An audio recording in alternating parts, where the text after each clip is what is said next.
សូមជូនរឿងដំឡង7សន្តានកាលពីព្រាញនាយមានបុរសប្តីប្រពន្ធនាំគ្នាទៅសួរបងប្អូននៅភូមិសណ្ដែក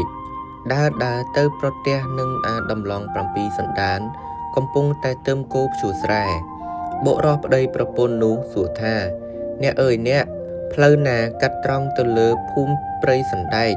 ត្បិតខ្ញុំខានមកយូរឆ្នាំហើយមិនដឹងជាផ្លូវណាគាត់ទៅឲ្យត្រង់កូនក្រលបង្គោលស្នឹងអាក្រហមមួយនេះម្ដាយក្មេកគាត់ចែកឯអាស្នែងកន្ធែកឪអញគាត់ឲ្យអញមិនលួចគោរបស់អាណាមកទឹមទេឯបុរសប្តីប្រពន្ធដែលសួរផ្លូវនោះឮហើយនិយាយគ្នាថាអ្នកនេះយើងសួរផ្លូវគាត់និយាយពីគោហើយស្ដីគំរោះគំរើយឲ្យយើងផងណាហើយយើងកុំខ្ចីសួរវាយូរឆាប់គង់តែនឹងទៅដល់ផ្ទះបងប្អូនមិនខានហើយក៏បណ្ដាលគ្នាហួសទៅឯអាដំឡង7សន្តាននោះក៏ខំព្យួរស្រែមិនឈប់ដល់ពេលថ្ងៃជិតត្រង់មេដំឡងជាប្រពន្ធក៏ទូលបាយទៅឲ្យប្តីបរិភោគលូទៅដល់ក៏ដាក់ល្អីបាយក្រោមម្លប់ឈើនៅភ្លឺស្រែប្តីឃើញប្រពន្ធយកបាយមកឲ្យក៏ឈប់ព្យួរស្រែបរិភោគបាយនិយាយទាំងខឹងប្រាប់ប្រពន្ធថាមានបុរសប្តីប្រពន្ធបណ្ដាលគ្នាមកពីណាចោតប្រកាន់ថាអញលួចគោវាឯគោមួយនឹមនេះប្រកាសជាម៉ែឪឯងចែកមកប្រពន្ធឃើញមាត់ប្តីនិយាយម្ហូបនឹកស្មានថាប្តីស្ដីឲ្យខ្លួនស្រាប់តែខឹងហើយឆ្លើយតបទៅវិញថាអញគិតថាប្តីមកព្យួរស្រែទាន់ថ្ងៃត្រង់ខំប្រញាប់ប្រញាល់ទូលបាយមកឲ្យស៊ីឥឡូវទៅជាថាឯងមានសាហាយអញសាហាយនឹងឈ្មោះអាណាគាត់រកមុខឲ្យឃើញឯប្តីមិនទាន់តែពំបាយអស់មួយកូនល្អីប្រពន្ធថាអ្វីក៏មិនឮផងលុះប្តីបរិភោគរួចប្រពន្ធកត្រាក់យកល្អីប្តីសួរថាឯងមានការអ្វីឯផ្ទះបានជាប្រញាប់ម្លេះប្រពន្ធថាអញមកជាប្រាប់ម៉ែឪអញមិនខានហើយក៏ដៀតល្អីត្រឡប់ទៅដល់ផ្ទះជួបនឹងម្ដាយនិយាយទាំងខឹងមុខក្រហមប្រាប់ម្ដាយថាកូនប្រសាម៉ែឯងវាល្អហើយខ្ញុំទូលបាយទៅឲ្យស៊ីដាក់ល្អីស្ទើរតែមិនទាន់វាស្ដីឲ្យខ្ញុំថាមានសាហាយចំណែកម្ដាយនោះខឹងញ័រឡើងថាហងឯងដូច្នេះទេតើបានជាមុខក្រហមអញថាកូនថាចៅបានជាចាំផ្ទះឲ្យវាឥឡូវវាថាឯងលួចថ្នាំវាយកទៅដូរដូងមានអន្តរធានឯងក្រោយគុំនិយាយដូច្នេះមិនត្រូវទេសូម្បីតែថ្នាំមួយធ្នប់ក៏អញមិនបានលួចយកទៅផងបើទុកជាអញយកមែនម្ដាយនិងកូនមិនត្រូវហងឯង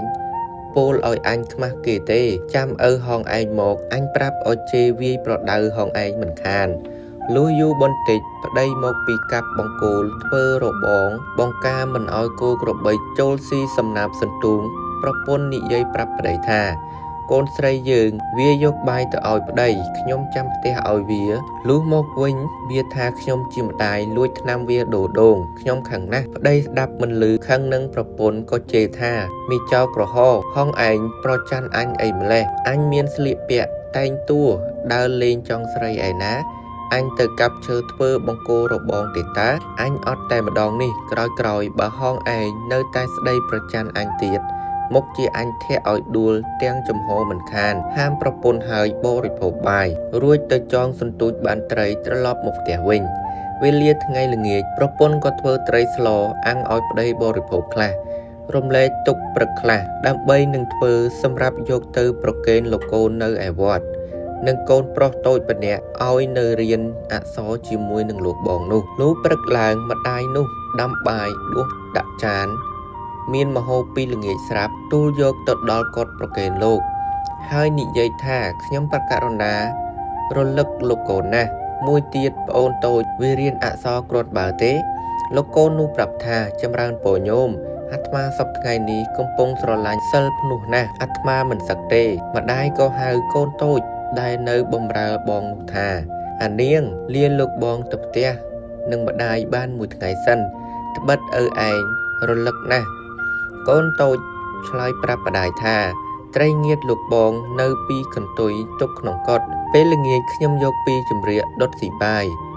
ដែលសល់ពីលោកបងឆាន់ពេលព្រឹកនោះឯលោកសងដែលគង់នៅជិតកត់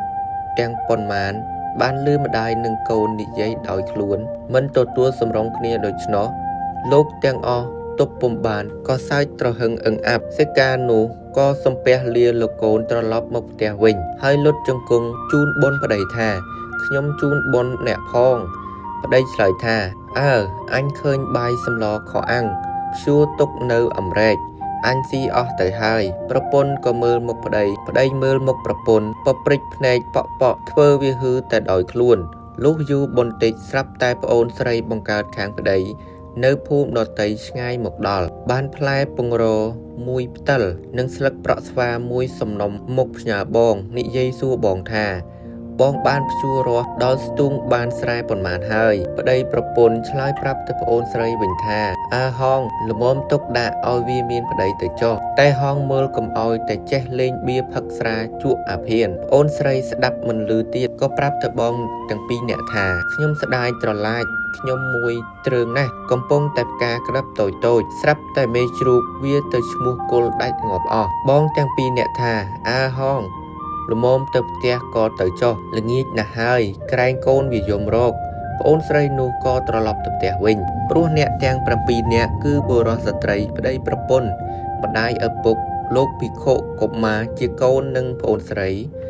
សុទ្ធតែថ្លង់និយាយមិនចុះសម្រុងគ្នាបានជារឿងនេះគេហៅថារឿងដំឡង7សន្តាន